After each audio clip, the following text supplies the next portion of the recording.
When I was a student at Xavier University in New Orleans, I learned something I wasn't expecting. Where I grew up, cockroaches crawled. In New Orleans, they fly. Now, I remember walking across campus one evening when I saw the biggest cockroach I've ever seen. I thought, well, that's disgusting, but at least it's over there. Then it took off, and it flew straight at me. Let's just say for a brief moment, my body responded like it did when I used to run quarter mile for Lane Tech High School in Chicago. It wasn't the size that scared me. It was the surprise. I didn't know it could fly.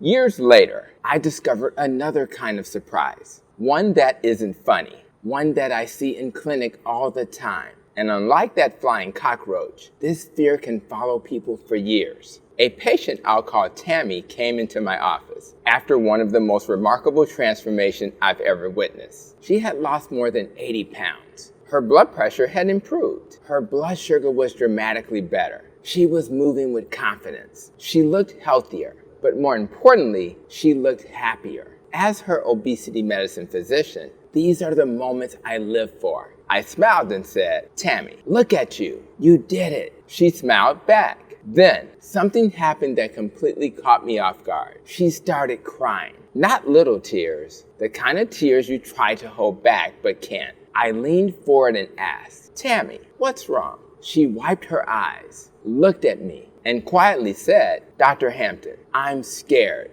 I said, "Scared of what?" She took a deep breath. "I'm afraid this isn't going to last. I'm afraid the weight is coming back.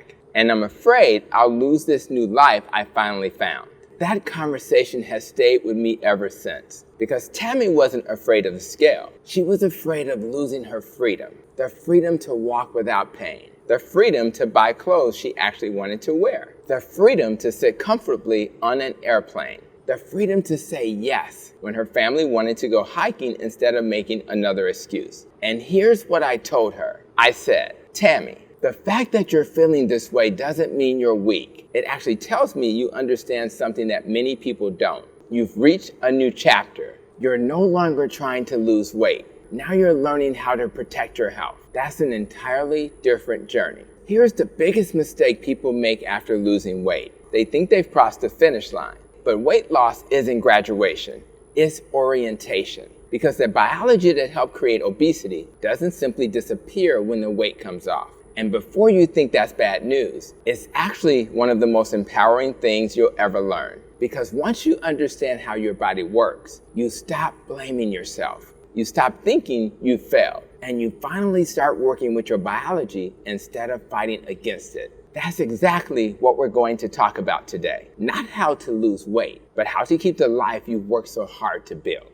Have you ever lowered the thermostat in your house? What happens? The heating system notices. It immediately starts working to bring the temperature back to where it was before. Your body does something remarkably similar after significant weight loss. Not because it's broken, but because it's brilliantly designed to protect you from starvation. The problem is that your body hasn't figured out that you're not living thousands of years ago. It doesn't know you were trying to improve your health. It simply notices that you've lost stored energy and says, "We better get that back." That's why many people notice that they're hungrier after losing weight than they expected. Research over the past 2 decades has shown that after significant weight loss, hormones that help you feel full, like leptin, often decrease, while hunger-promoting hormones such as ghrelin can increase. At the same time, your body may become more energy efficient, a phenomenon known as adaptive thermogenesis. Landmark work by researchers like Rudolf Leibel and Michael Rosenblum helped us understand that this isn't a lack of willpower, it's biology. When I explained this to Tammy, she looked relieved. She said, "So I'm not crazy." I smiled. "No,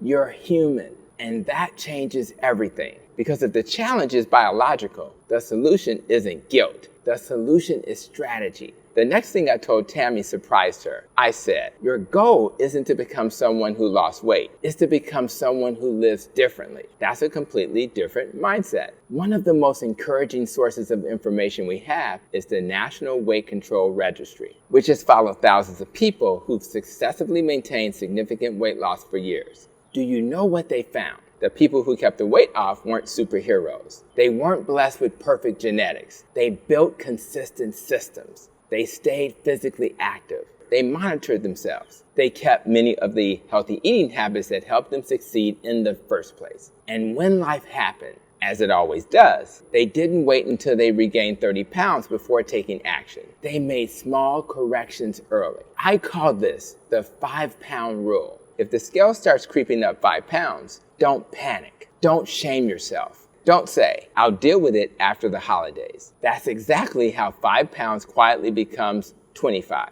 Instead, treat it like the check engine light in your car. You won't ignore it until the engine falls out. Why ignore your health? There's something else that deserves your attention. Muscle. I want you to think of muscle as your metabolic insurance policy. Imagine spending years restoring a beautiful house. Would you cancel the homeowner's insurance the day the renovations were finished? Of course not. The house is worth protecting. So is your health. Resistance training, adequate protein, daily movement. These aren't punishments. They're how you protect the investments you've already made. Sleep matters. Stress matters. Your food environment matters. If your pantry still looks like it did before your weight loss, don't be surprised if your habits eventually do too. Remember, you're not trying to pass a test. You're building a life. Before Tammy left that day, I gave her one final piece of advice. I said, Tammy, don't measure your success by the number on the scale. Measure it by the life you've reclaimed, the stairs you can climb, the medications you no longer need, the energy you have, the memories you're creating with your family, because that's what you're really protecting. Not a number, a life. And remember that flying cockroach I told you about? I thought the scariest thing about it was how big it was. It wasn't. The scary part was that I didn't know it could fly. Weight regain feels that way for some people. It seems to come out of nowhere. But here's the good news. Once you understand your biology, weight regain doesn't have to surprise you. You can see it coming. You can respond early. And you can protect the incredible progress you've made. Because losing weight is an event. Keeping it off is an identity. And the biggest mistake people make after losing weight isn't eating one unhealthy meal. It's believing the journey is over. My hope is that today you'll stop thinking of yourself as someone who lost weight and start seeing yourself as someone who's building a healthier life. One choice, one habit, and one day at a time. And if you do that, you're not just protecting your weight loss, you're protecting your future.